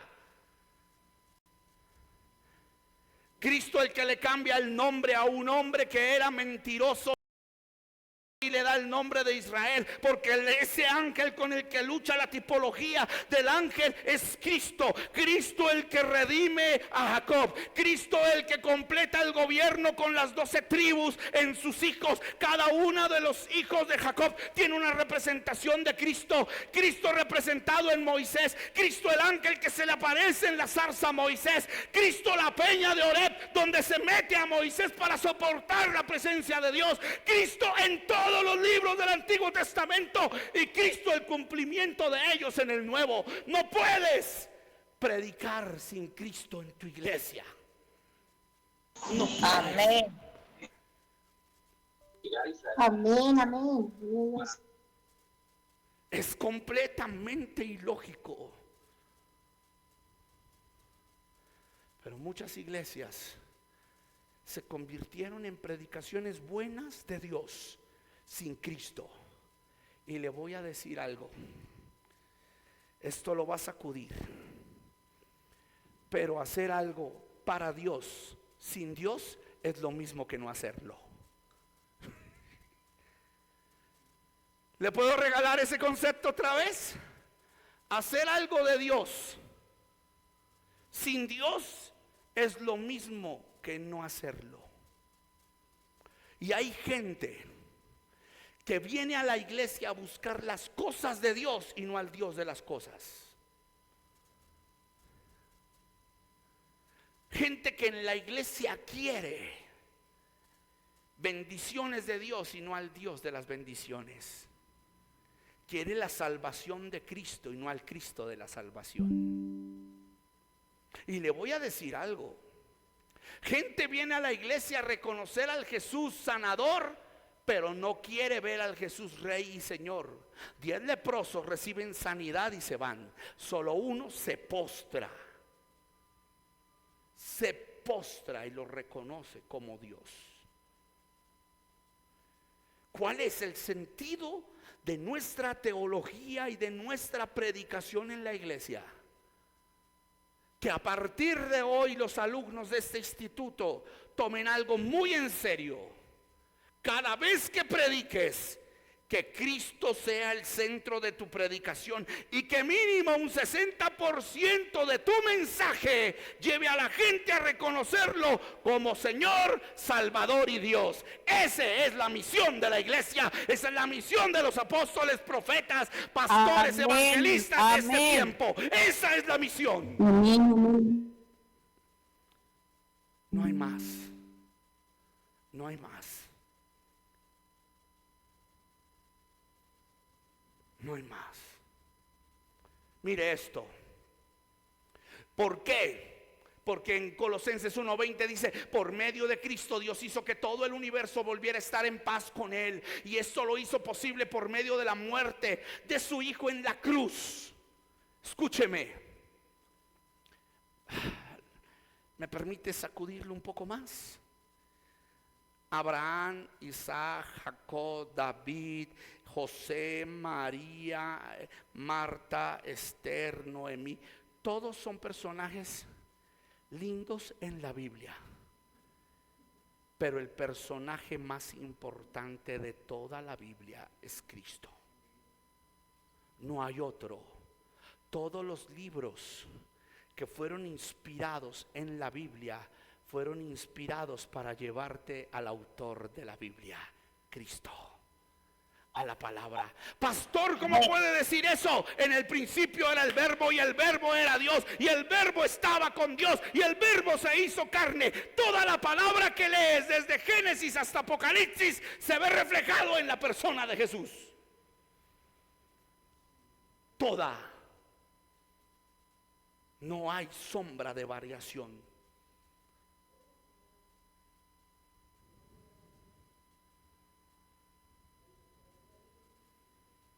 Verso 21.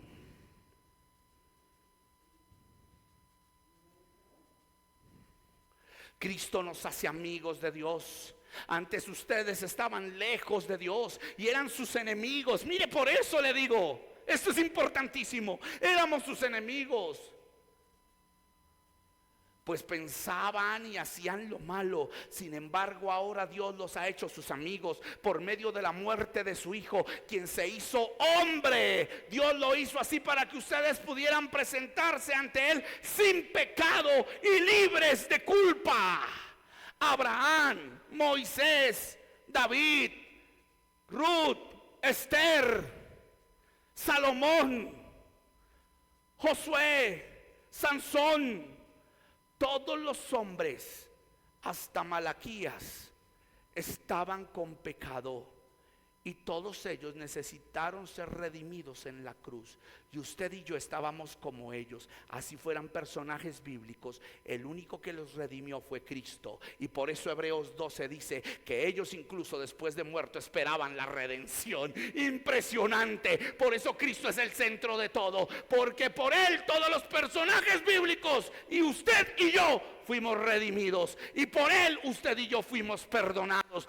Todo hombre estaba destituido de la gloria de Dios, mas en Cristo Jesús todos los hombres que han creído en Él han sido perdonados.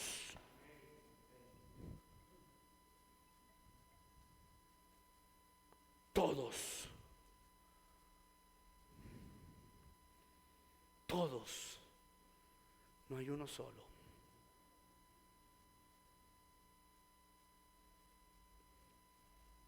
Perdón, voy a beber agua.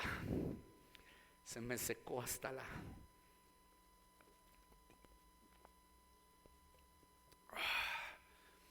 Se me secó hasta la saliva. Mire esto.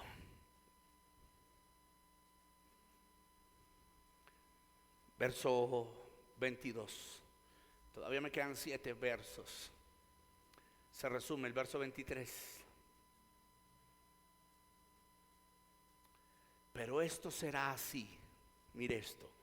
Esto pasará, ocurrirá así, solo si mantienen su confianza en Cristo y siguen creyendo en lo que nos promete el mensaje de la buena noticia.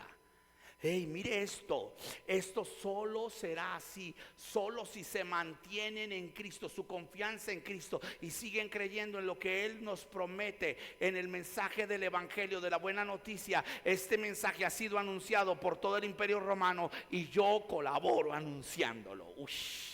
Pablo era impresionante, pero Pablo aclara y dice: miren, ustedes solo estarán en la redención si se mantienen en Cristo. ¿Por qué hay iglesias que entraron en prostitución espiritual? Porque hay iglesias que se desviaron, porque hoy vemos un evangelio tan endeble, porque hoy vemos cosas, porque quitaron los ojos de la confianza en el mensaje central de la iglesia, Cristo. Volvieron la iglesia a un show donde el centro, el punto central es cuántos milagros, cuántos paralíticos, cuántos endemoniados. Otros quitaron el punto central de Cristo y empezaron a volver la iglesia el punto central de ellos mismos. Tú puedes, tú alcanzas, tú llegas, Ningún hombre en sí mismo puede obtener ni siquiera un poquito de la gracia de Dios, porque de qué le vale al mundo al hombre ganar el mundo si pierde su alma. Otros quitaron el centro como Cristo y se pusieron ellos mismos.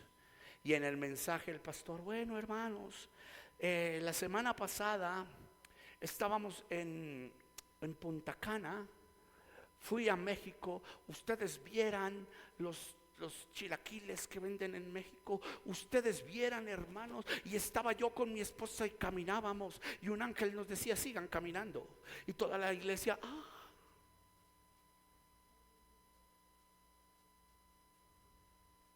Y el pastor empieza: es que yo hice, es que Dios me usó, es que yo estaba, es que yo fluí, es que yo, y es que yo. Y Dios arriba diciendo: oiga, venga, si usted, oye, no eres tú. Todo lo que tú tienes no lo mereces. Tu paga era el infierno.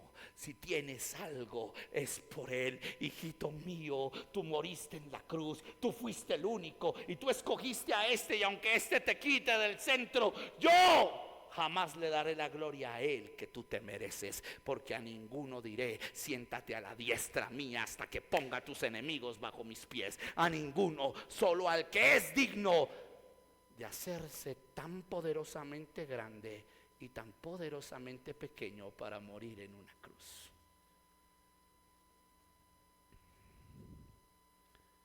Ninguno de nosotros es digno, pero el peligro más grande es quitar la confianza en Cristo y en el poder de su evangelio. Cuando eso pasa, la iglesia se vuelve un espectáculo. La iglesia, el pastor se vuelve el showman.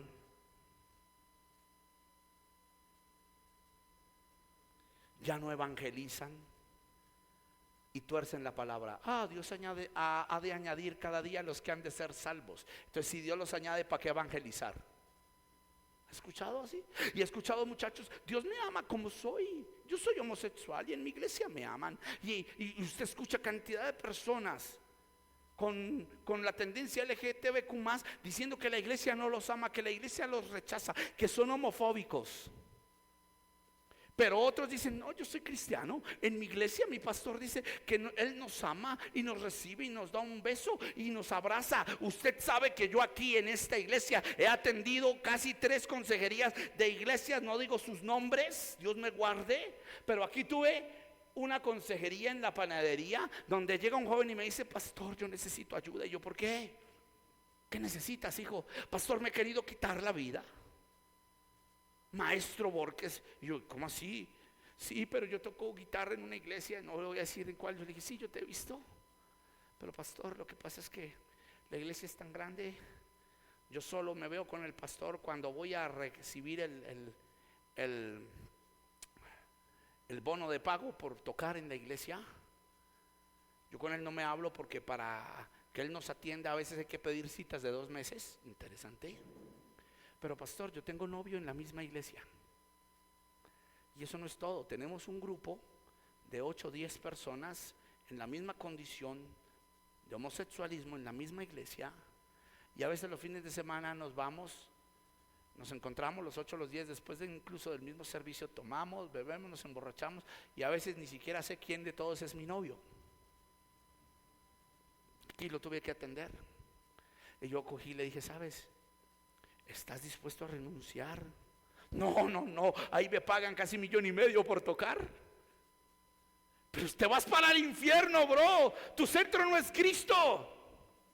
No, pero a mí me han enseñado, pastor, que Dios me ama como soy. Entonces, ¿para qué me buscas por una consejería? Si dices que Dios te ama como eres, si te quieres quitar la vida, tú no estás buscando una consejería, tú estás buscando desahogar tu condición, pero no la quieres cambiar.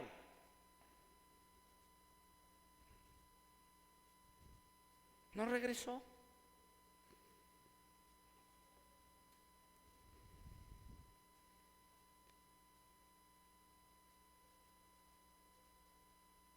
Tuve otro.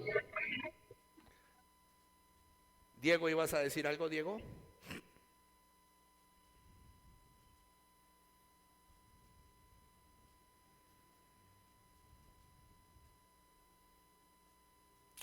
Es fuerte. Si tu centro no es Cristo.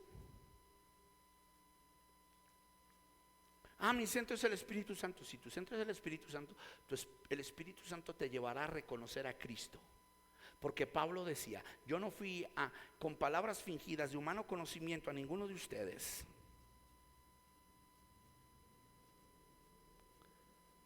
Ni con palabras fingidas, sino con poder del Espíritu. Pero no me propuse otra cosa más que esta: predicar a Cristo y a este crucificado. No me propuse otra cosa más. Primera de Corintios 2, no me propuse todo el capítulo, y iba a vosotros con temor y temblor, porque cuando predicas a Cristo las piernas te tiemblan. Reconoces su gracia, reconoces su misericordia. Wow, pastor, esto más que una clase parece una cátedra. Ojalá lo tomaras como tal, porque sí que es muy difícil. Y le voy a decir algo, ya te doy la palabra, hijo. Si usted quiere puede analizarlo y me desmiente o no. El centro de herejías más grande después de la muerte y resurrección de Cristo en el mundo es la diosidencia y el señorío de Cristo. Todas las sectas quieren mostrar a un Jesús diferente. Unos los muestran como un Jesús libertino, otros los muestran como un Jesús sin deidad del Padre y del Espíritu, otros lo muestran como un Jesús que comparte su gloria con ángeles, otros lo muestran como un profeta. Y te voy a decir algo, esto puede sonarte muy fuerte. Tú hablas con un musulmán, quieren a Jesús. Tú hablas con un hinduista, quieren a Jesús. Tú hablas con un incluso judío, respetan a Jesús. Un judío serio respeta a Jesús. Tú hablas con un testigo de Jehová, saben de Jesús. Hablas con un católico, hablan de Jesús. Pero cuando tú les tocas el tema de que Jesús es Señor y es Dios, se acabó la conversación. Entra la guerra, entra el aborrecimiento, entra todo. Jesús dijo, por mi causa os aborrecerán cuando vosotros digáis que yo soy Dios, e incluso los matarán por causa mía. El problema de las herejías, de las sectas y de las religiones del mundo no es hablar del Jesús Salvador o del Jesús profeta, es hablar del Jesús Dios y del Jesús Señor.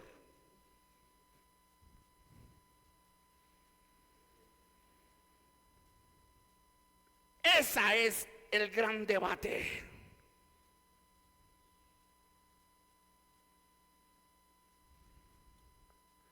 Incluso en las iglesias que hoy en día se dicen cristianas, Hay más debates entre si lo apostólico, lo profético, lo circunstancial, que entre debatir cuántos se mueren sin Cristo o cuántos llegan a Cristo. ¿Usted sabe cuál era el debate de la iglesia primitiva? ¿Cuántos se habían salvado en el día? Lea el libro de los Hechos. El debate que tuvieron en Hechos 15 fue para preguntarle a Pablo qué tipo de evangelio estaba usando, por qué los gentiles hablaban lenguas, por qué los gentiles reconocían a Cristo. Luego el otro debate es en qué tanto Jesús era Dios y en qué tanto no lo era, según los que torcían las doctrinas de la iglesia primitiva. Los grandes concilios era para contrarrestar herejías acerca de la diosidencia de Jesús. Nestorio: Jesús es Dios. Jesús era un hombre que alcanzó el estado de Dios. ¡Pum! Concilio, hay que contrarrestar esa herejía. Praxeas y el modalismo: Jesús es Dios, pero es el mismo Padre, pero es que toma forma de espíritu. Vamos a unirnos y a contrarrestar eso. Ya no hay debates acerca de, mira, ahí está mi pastora Erika Morales. Mi pastora Erika Morales tenía un alumno, un muchacho de su iglesia, ahorita está con los reformados, y pone unas cosas atacando el hablar en lenguas. Hoy lo cogí, mira, lo cogí con textos. Venga, y me puso a Samuel Millos. Le digo yo, Samuel Pérez Millos fue profesor mío. Respeto a Samuel Pérez Millos, pero Samuel Pérez Millos dice todavía, hasta dice, sí, hay un gran debate en Primera de Corintios 14 sobre qué son lenguas extrañas y qué no lo son. No toco ese tema, pero sí no coja. Y lo que Samuel Pérez Millos enseña en su manera reformada es a tener cuidado y no a burlarse del Espíritu Santo. En ningún momento está negando, pero muchos desvían. ¿Y dónde están los apologetas? ¿Dónde están los que defiendan a Cristo como Dios? ¿Dónde están los que defienden los dones del Espíritu? ¿Dónde están los que conocen la palabra? Se necesita conocer la palabra, conocer a Jesús en la palabra para tener defensa de nuestra fe. Pedro dice: esté preparado. Esté preparado para presentar defensa, sí, apaciblemente. ¿Qué tal si yo le dijera a usted que nosotros los cristianos tenemos algo terrible, peligroso?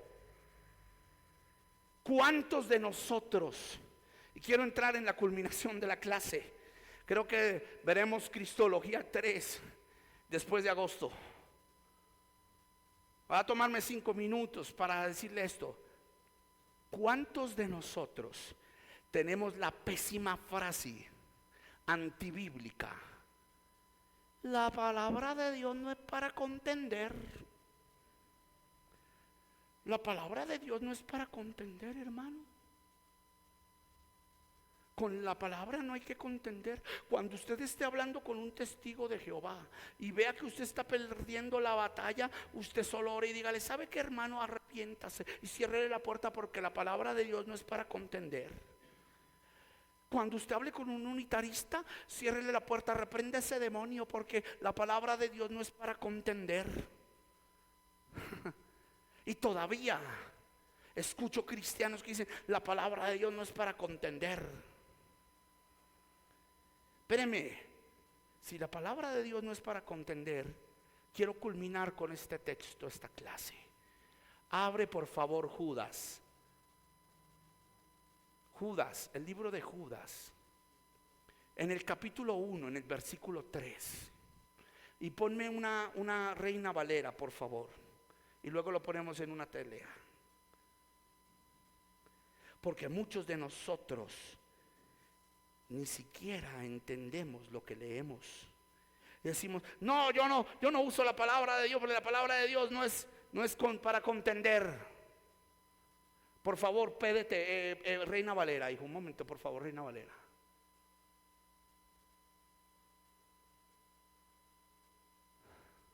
Y luego lo ponemos en la tele. Mire esto. Amados, ¿ya lo tienes en pantalla ya? ¿Ya? Amados, por la gran solicitud que tenía de escribiros acerca de nuestra común salvación, les estoy escribiendo acerca de su salvación, de Cristo, su salvación, su Salvador.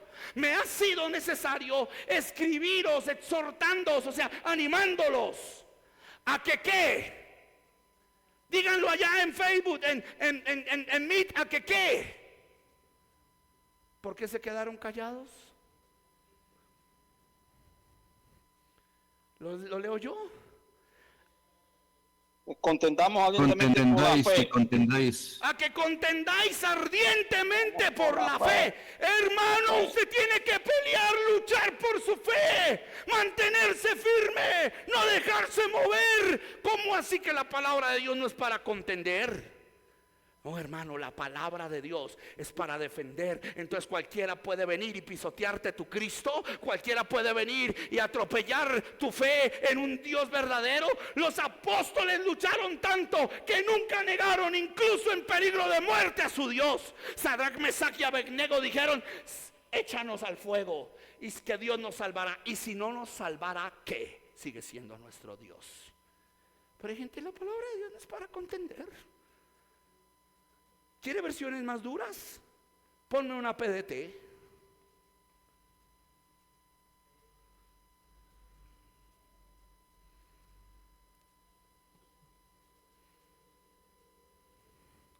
De verdad, mira, Que luchemos si defendamos con firmeza. mira lo que dice PDT.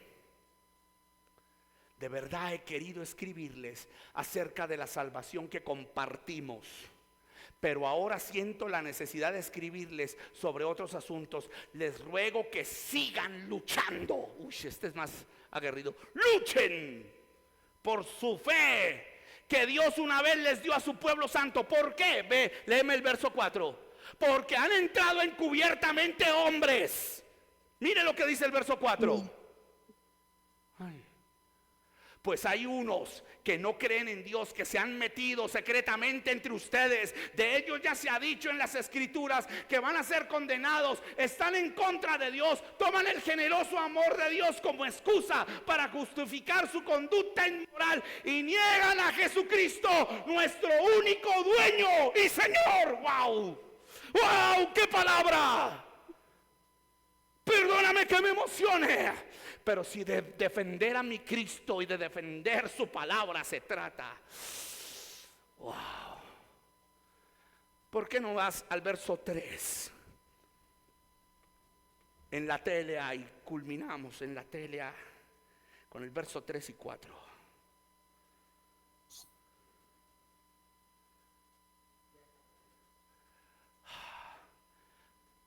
Amados hermanos, mira lo que dice la traducción del lenguaje actual, la Valera actual. Amados hermanos en Cristo, hace tiempo que he querido escribirles acerca de la salvación que Dios nos ha dado.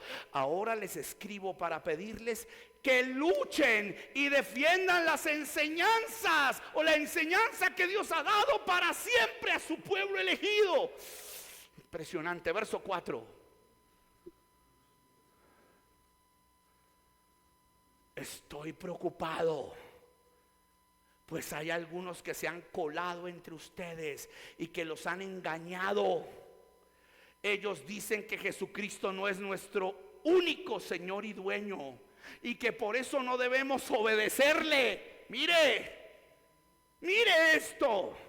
Piensan que como Dios nos ama tanto, no nos castigará por todo lo malo que hacemos. Con razón, desde hace mucho tiempo se dice en la Biblia que Dios castigará a esa gente. Llama. Yo no sé, amados, si usted hoy recibió esta clase, pero yo espero que sea una de las mejores clases de este año en su corazón. Amén. Quiero terminar en estos 2 minutos escuchando sus opiniones. Amén. Amén, amén. Escucho sus opiniones. Amén, amén, pastor. Por Nos favor. aclara muchos,